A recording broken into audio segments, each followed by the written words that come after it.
Well, hello everyone. So in this video I will show you guys that how you guys can send large files on WhatsApp by following these simple steps.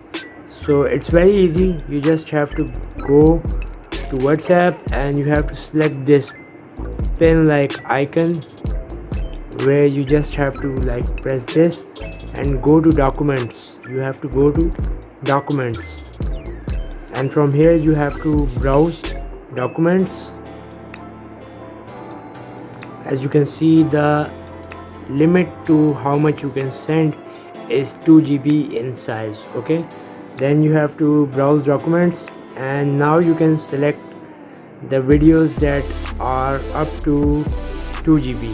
And here you can see I have a file that is 753 MBs, and now I will send it on WhatsApp by using documents.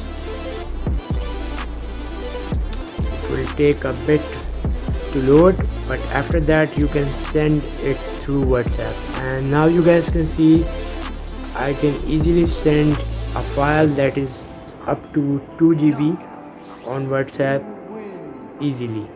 I really hope so that this video was useful for you guys, and for more videos like this one, do follow me, do subscribe to my YouTube channel.